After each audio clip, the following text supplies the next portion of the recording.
Hello बच्चों। आज हम पढ़ेंगे चिट्ठियों की अनूठी दुनिया पाठ का सारांश। तो बच्चों, चिट्ठियों की अनूठी दुनिया यह एक निबंध है और इसके लेखक हैं अरविंद कुमार सिंह जी।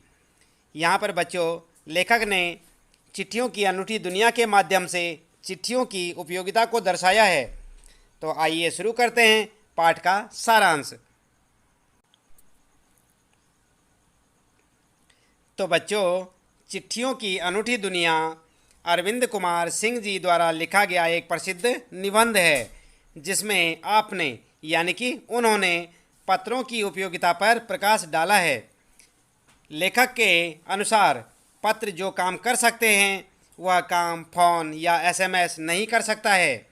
तो बच्चों, आप देख सकते हैं यहाँ पर कि लेखक कहता है कि पत्र जो काम कर सकते हैं वह काम फ़ोन या एसएमएस नहीं कर सकता है। मानव सभ्यता के विकास में पत्रों का विशेष महत्व रहा है। पत्रों का स्वरूप और भाव एक जैसा ही है। पत्र को उर्दू में खत, संस्कृत में पत्र, कन्नड़ में कागज और तेलुगु में उत्तरम, जाबू और लेख तथा तमिल में कणित कहा जाता है। तो बच्चों, आप याद रखें कि पत्र को जो है उर्दू में खत, संस्कृत में पत्र, कन्नड़ में कागज, तेलुगु में उत्तरम, जाबू और लेख तथा तमिल में कणित कहा जाता है। दुनिया भर में रोज़ करोड़ों पत्र भेजे जाते हैं। भारत में पत्रों की लोकप्रियता का प्रमाण यही है कि हर दिन 4 करोड़ पत्र डाक में डाली जाती हैं। तो बच्चों, यहाँ पर पत्रों की उपयोगिता के बारे में आप समझ सकते हैं कि दुनिया भर में रोज़ ही करोड़ों पत्र भेजे जाते हैं।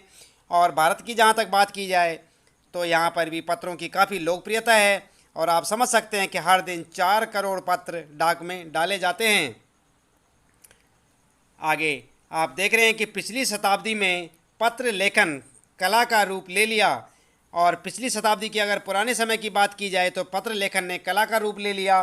डाक व्यवस्था को सुधार करने के प्रयत्न किए गए। पत्र लेखन को विद्यालय पाठ्यक्रम में शामिल किया गया। तो बच्चों, यहाँ पर जो है आप देख सकते हैं कि पिछली शताब्दी में भी पत्र लेखन जो है काफ़ी लोकप्रिय था, यानी कि आज से कई वर्षों पहले काफ़ी लोकप्रिय था। और उसके बाद धीरे धीरे करके डाक व्यवस्था में और सुधार किए गए और पत्र लेखन को विद्यालयी पाठ्यक्रमों में भी शामिल किया गया। आप भी लिखते हैं, विद्यालय में पत्र लिखने को आपको दिया जाता है।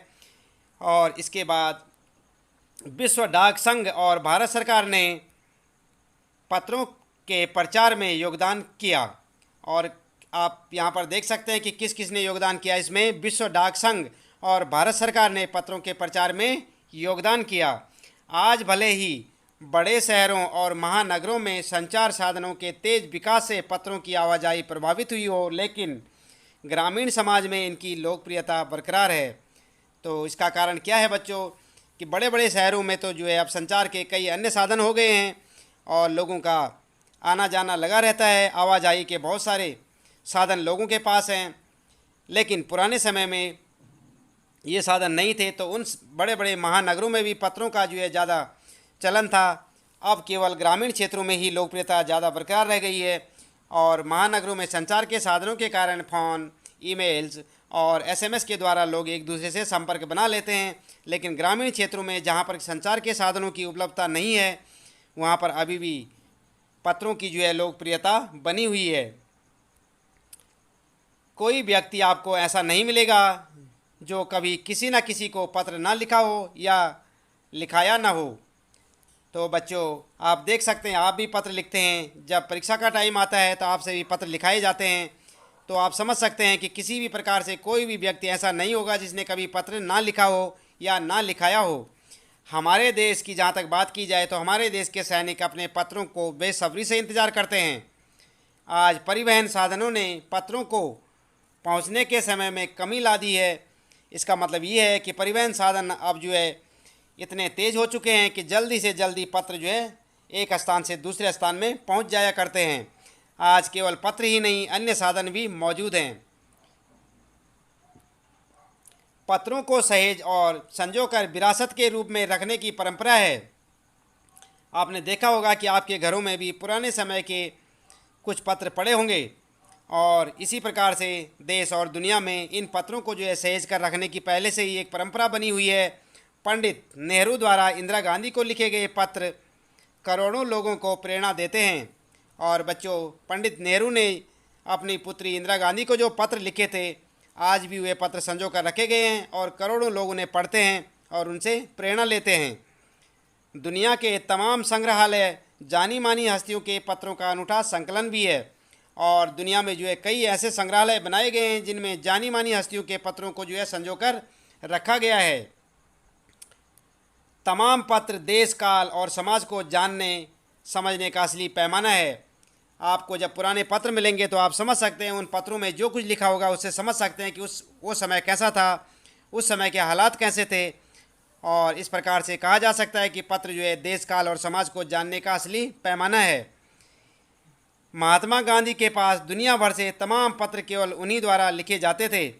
और इस पाठ में आप पढ़ेंगे कि महात्मा गांधी के पास दुनिया भर से कई पत्र आते थे और वे जहाँ भी रहते थे वहीं से उनका जवाब लिखते थे। महात्मा गांधी ही नहीं, आंदोलन के तमाम नायकों के पत्र गांव-गांव में मिल जाते थे। और उस समय जो है स्वतंत्रता संग्राम के टाइम पे जो भी पत्र महानायकों ने, स्वतंत्रता के जो नायक थे, इन्होंने लिखे थे, गांव-गांव में अभी भी मिल जाते हैं लोगों के पास। पत्र भेजने वाले लोग उन पत्रों को किसी प्रशस्ति पत्र से कम नहीं मानते थे और काफ़ी दिन इंतज़ार करने के बाद जब किसी अपने की खबर मिलती थी या कोई पत्र उनके पास पहुंचते थे तो उन्हें उपहार स्वरूप जो है काफ़ी लंबे समय तक संभाल के रखते थे। और प्रशस्ति पत्र यानी कि इनाम के तौर पर जैसे कोई चीज़ आपको मिल जाती है, आप उसे बड़ा संभाल के रखते हैं, तो इसी प्रकार जो है पत्रों का लोग संभाल कर पत्रों को रखते थे। और कई लोगों ने तो उन पत्रों को फ्रेम करा के रख लिया था।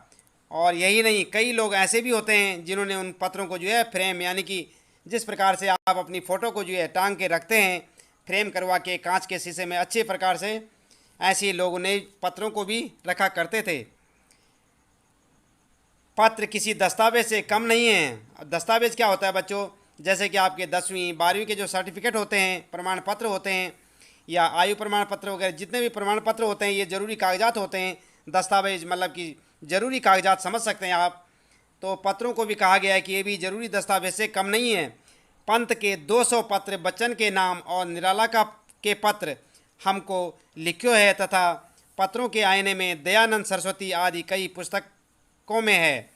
तो आप यहाँ पर ध्यान दें कि पंत के 200 पत्र बच्चन के नाम, यानी कि पंत जी ने, जो लेखक हैं हमारे हिंदी साहित्य के, इन्होंने 200 पत्र जो है बच्चन साहब के लिए लिखे थे। और निराला के पत्र हमको लिखो है तथा पत्रों के आईने में दयानंद सरस्वती आदि कई पुस्तकों में हैं, यानी कि उन पुस्तकों में उनके पत्र छपे हुए हैं। प्रेमचंद नए लेखकों को प्रेरणादायी पत्र लिखते थे। महात्मा और कवि के नाम से महात्मा गांधी और रविंद्रनाथ टैगोर के बीच सन 1915 से 1941 के बीच पत्राचार का संग्रह प्रकाशित हुआ है। तो बच्चों यहाँ पर जो है आगे देखें आप कि आज डाक विभाग का गुडविल बहुत है, यानी कि डाक विभाग काफ़ी सजग है। यह लोगों को जोड़ने का काम करती है, घर घर तक इसकी पहुँच है। चाहे किसी भी वर्ग का व्यक्ति हो, किसी भी क्षेत्र में रहता हो, उसके पत्र आसानी से उसके पास पहुंच जाते हैं। आपके पास भी आपके पत्र पहुंचते होंगे। दूर देहात में लाखों गरीब घरों में चूल्हे, मनी ऑर्डर अर्थव्यवस्था से ही चलते हैं।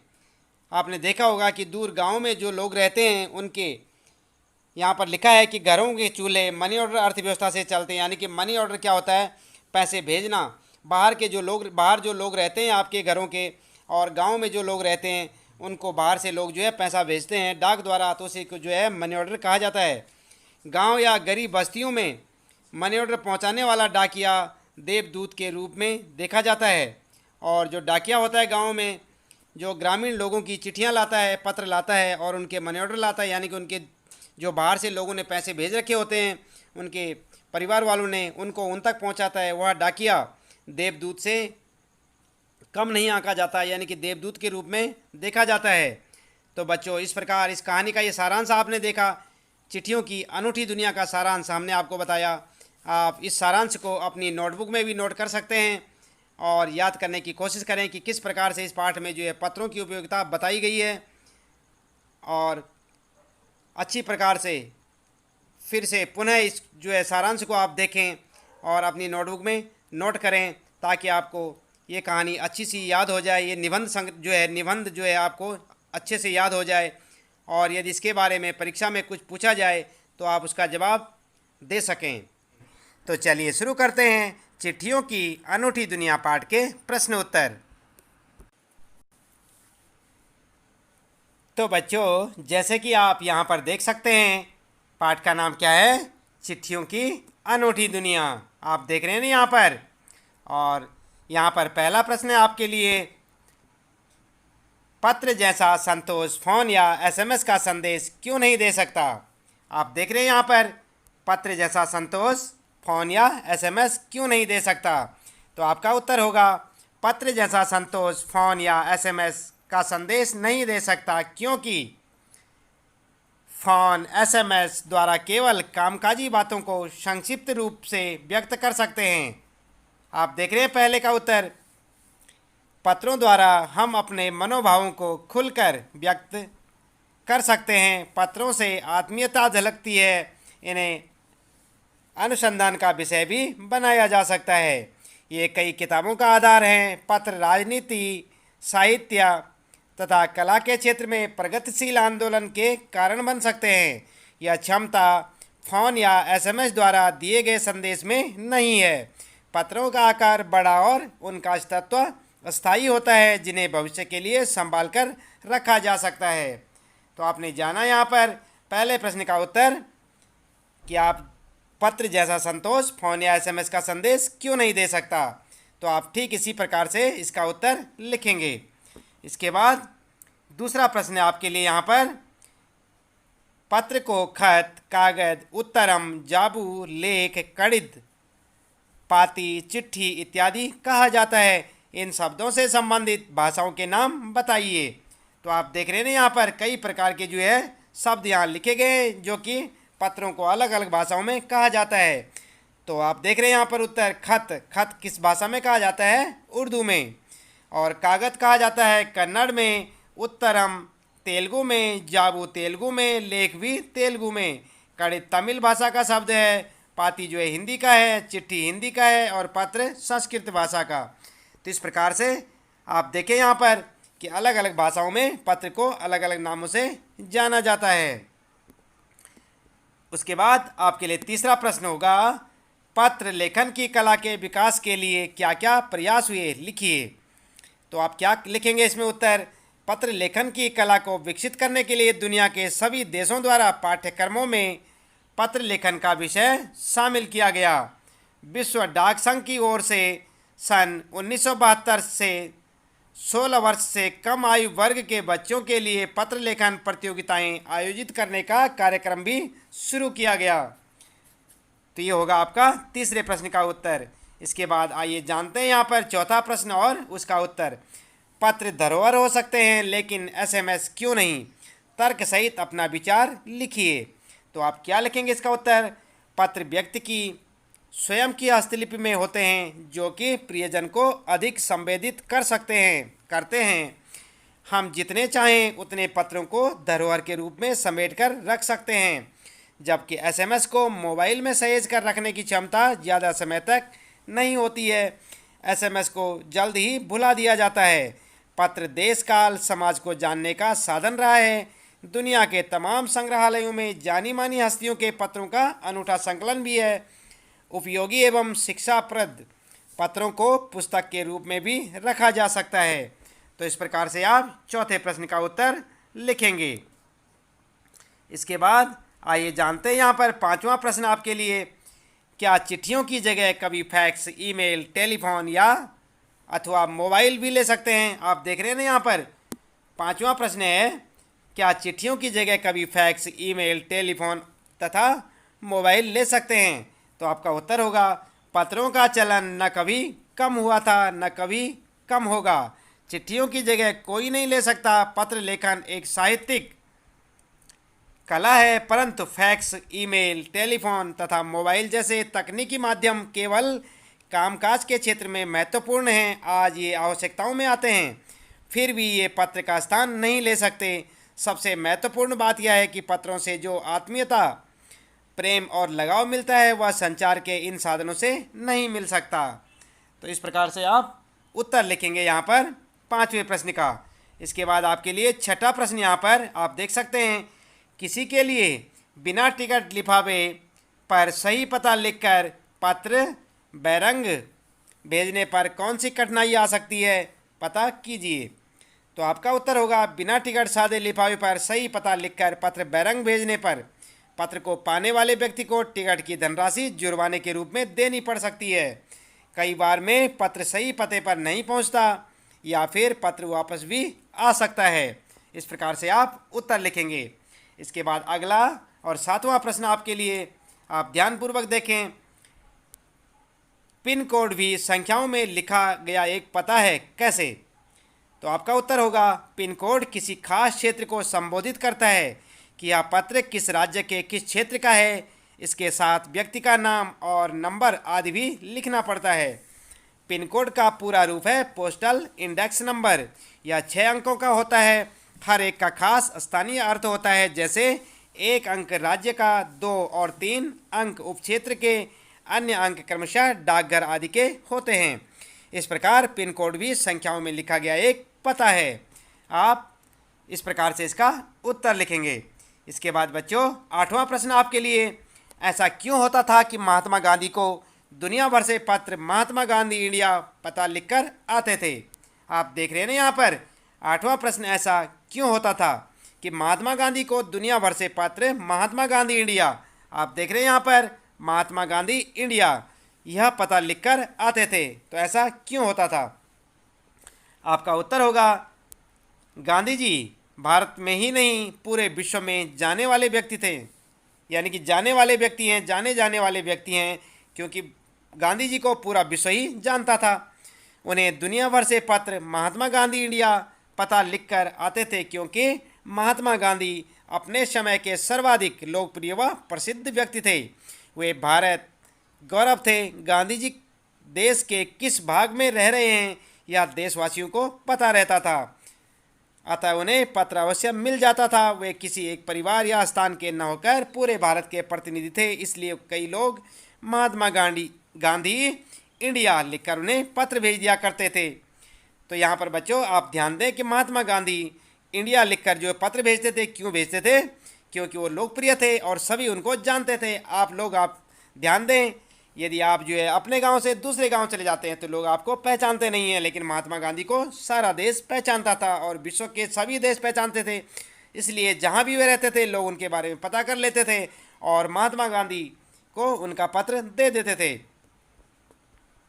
इसके बाद भाषा की बात अगर की जाए यहाँ पर, तो आप देखें यहाँ पर भाषा की बात वाले जो प्रश्न हैं, किसी प्रयोजन विशेष से संबंधित शब्दों के साथ पत्र शब्द जोड़ने से कुछ नए शब्द बनते हैं, जैसे प्रशस्ति पत्र, समाचार पत्र। आप भी पत्र के योग से बनने वाले 10 शब्द लिखिए। तो आप देख रहे हैं यहाँ पर पत्र के योग से बनने वाले शब्द, जैसे प्रार्थना पत्र आपने देखा था, समाचार पत्र, प्रशस्ति पत्र।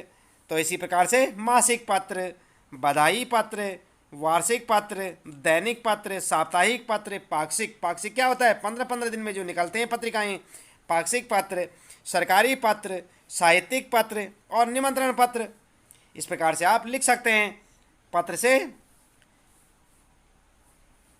शब्दों के साथ पत्र शब्द जोड़ने से जो नए शब्द बनते हैं वे इस प्रकार से आप लिख सकते हैं। उसके बाद 10वां प्रश्न आपके लिए, व्यापारिक शब्द व्यापार के साथ एक प्रत्यय के योग से बना है। एक प्रत्यय के योग से बनने वाले शब्दों को अपनी पाठ्य पुस्तक से खोज कर लिखिए। तो आपने देखा व्यापारिक एक प्रत्यय लगाया ना इसमें, व्यापार प्लस एक। तो इसी प्रकार से इसका उत्तर आप क्या लिखेंगे? एक प्रत्यय वाले अन्य शब्द आप क्या लिखेंगे? स्वाभाविक, स्वभाव प्लस एक, साहित्यिक, साहित्य प्लस एक क्या होगा? साहित्यिक, व्यवसाय प्लस एक, व्यावसायिक। तो जो शब्दों के पीछे लगते हैं उन्हें क्या कहते हैं? शब्दांश जो लगते हैं शब्दों के पीछे उन्हें क्या कहते हैं? प्रत्यय। तो किसी शब्द के पीछे जो लगने वाले शब्द होते हैं उन्हें प्रत्यय कहते हैं। तो यहाँ पर जो है व्यावसायिक जैसे तो व्यवसाय एक शब्द है और उसके पीछे एक प्रत्यय लगाने से व्यावसायिक। इस प्रकार से शब्द आप देख सकते हैं।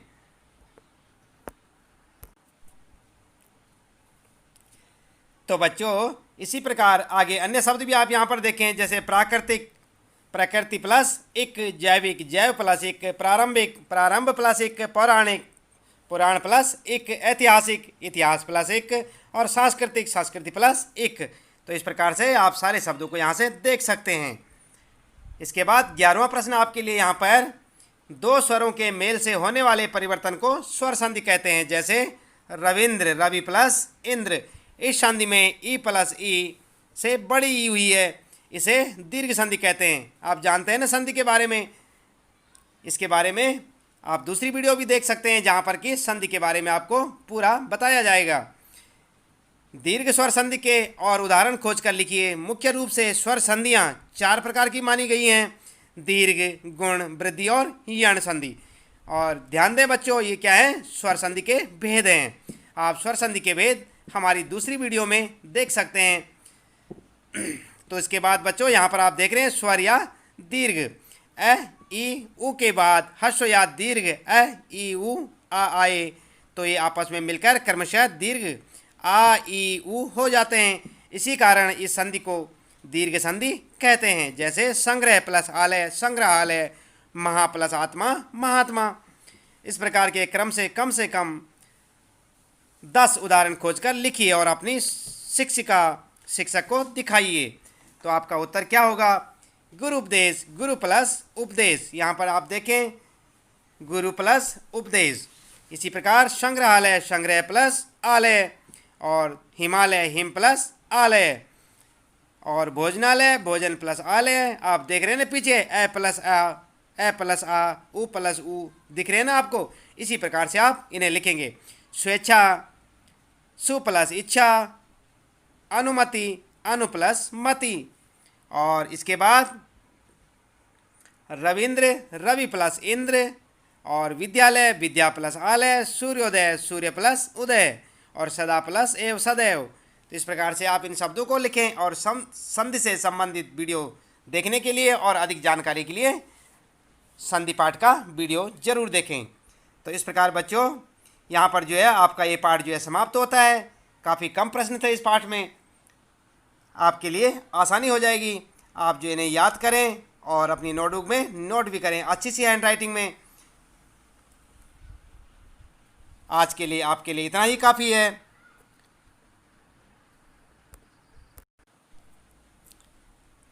आपका दिन शुभ हो।